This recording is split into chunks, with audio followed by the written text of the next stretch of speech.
টিকিটটা দেখতেছেন, এটা হচ্ছে বাংলাদেশ রেলওয়ে টিকিট। এই টিকিট দিয়ে আমি এখনো ভ্রমণ করিনি, আমি ভ্রমণ করব কালকে। তো আমি এই টিকিটটা কিভাবে হাতে থাকে স্মার্টফোন দিয়ে কাটলাম, এবং আমরা অনেক সময় কাউন্টারে গিয়ে দেখা যায় টিকিট পাই না, বা টিকিট যদিও পাই অনেক চড়া মূল্যে কিনতে হয়। তো সেক্ষেত্রে আমরা 10 দিন আগে বা 5 দিন আগে কিভাবে ট্রেনের টিকিট কেটে নেব, সেই সম্পূর্ণ ডিটেলস আজকের এই ভিডিওতে আমি আপনাদেরকে দেখিয়ে দেব। চলুন শুরু করা যাক মূল ভিডিওতে।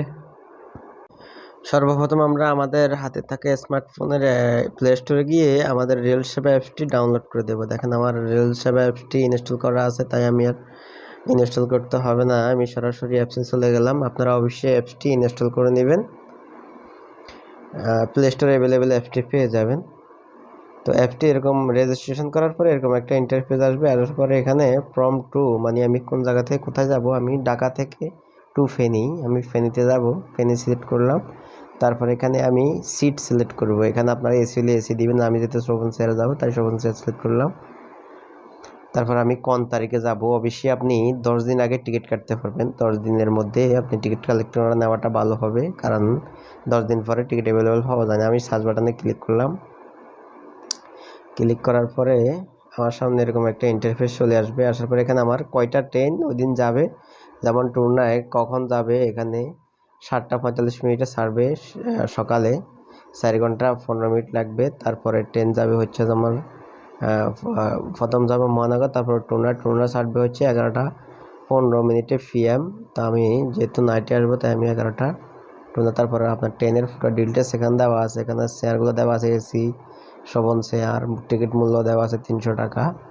এটা এখানে আপনার ট্রেনের ঢাকা থেকে কোন কোন স্টেশনে থামবে, তারপর লাস্ট স্টেশন হচ্ছে চিটাগং, এবং কয়টা বাজে আসবে, কোথায় কত মিনিট দাঁড়াবে, সবগুলো ডিটেলস এখানে দেওয়া আছে, আপনি দেখে নিতে পারবেন। তারপর আমি আমার চেয়ারটি বুক করব, আমি বুক নাওতে ক্লিক করলাম। দেখেন এখানে শুধুমাত্র ডানে খালি আছে, সবগুলা বুকিং। এই ডানে তাও এখানে সব বুকিং বুকিং বুকিং। এই নিচে কয়েকটা সিট খালি আছে, দেখছেন। আমি যেহেতু জানলার পাশে সিট নেব তাই আমি 52 নাম্বার সিটটা করলাম। আপনারা যদি জানলার পাশে বসতে চান তাহলে অফিসে সাইডের সিটগুলো করবেন। তারপরে আপনার যেই নাম্বার দিয়ে আপনি এই রেল সেবা অ্যাপসটি ইনস্টল করবেন, ওই নাম্বারে একটা ওটিপি যাবে। যেমন আমার নাম্বারে ওটিপি চলে আসছে, আমি ওটিপিটা এখানে বসাই দিলাম, ভেরিফাই ক্লিক করলাম, এটা ভেরিফাই হয়ে গেল। তারপর আমার এখানে যে টাইমটা উঠছে 4 মিনিট 11 মিনিটের মধ্যে আপনি এটা সিলেক্ট করতে হবে, নাহলে কিন্তু আপনার টিকিটটা ক্যান্সেল হয়ে যাবে। টিকিটটা আপনার সাথে যদি কোনো বাচ্চা থাকে তাহলে অবশ্যই আপনি চিলড্রেনে ক্লিক করুন। আমার সাথে যেহেতু বাচ্চা নেই আমি অ্যাডাল্টে ক্লিক করলাম। ক্লিক করার পরে সার্চ বাটনে ক্লিক করার পর আপনার এরকম একটা ইন্টারফেস চলে আসবে। তারপর পেমেন্ট আপনি এখানে চাইলে বিকাশে পেমেন্ট করতে পারেন, নগদে পেমেন্ট করতে পারেন, নগদে পেমেন্ট করতে পারবেন, বা টাকাটা পেমেন্ট করতে পারবেন, অথবা আপনি ডাচ বাংলা নেক্সাসও চাইলে পেমেন্টটা করতে পারবেন। তা আমি যেহেতু নগদে পেমেন্ট করব, সেক্ষেত্রে আমি অবশ্যই নগদে ক্লিক করব। নগদে ক্লিক করলাম, তারপর এখানে পেমেন্টে ক্লিক করলাম, প্রসেড টু পেমেন্ট। তারপর আমার এখানে নগদের নাম্বারটা সাথে আমি নাম্বারটা দিয়ে দেবো। আমার নাম্বারটা হচ্ছে 01409072। আমার নাম্বারটা দিলাম। তারপর আমার নাম্বারে একটা ভেরিফাই কোড যাবে, আমাদের ভেরিফাই কোডের জন্য অপেক্ষা করতেছি। আমার ভেরিফাই কোডটা এখানে চলে আসবে SMS এর মাধ্যমে। এই যে ভেরিফাই কোডটি চলে আসছে 050257।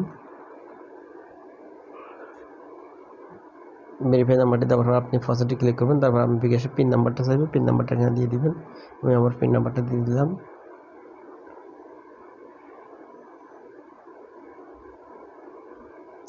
এই যে আমার টিকিটটি হয়ে গেছে, congratulation, thank you for purchase. তারপর বিয়োগ টিকিটে ক্লিক করলে আপনার টিকিটটা এভাবে চলে আসবে। তারপর ডাউনলোড টিকিটে ক্লিক করবেন। ক্লিক করার পরে আপনার টিকিটে চলে আসবে, অপেক্ষা করেন।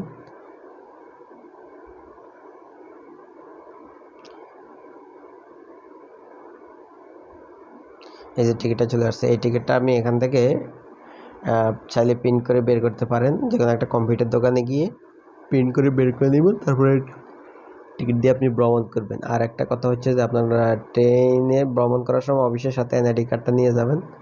এখানে দেখাই আছে ছবিযুক্ত এনআইডি কার্ডটি, পরিচয়পত্রের সাথে রাখুন। তো আপনার পরিচয়পত্র যদি সাথে না রাখেন, টিটি আপনাকে জরিমানা করার সম্ভাবনা আছে, তাই অবশ্যই আপনার পরিচয়পত্রটির সাথে রাখবেন।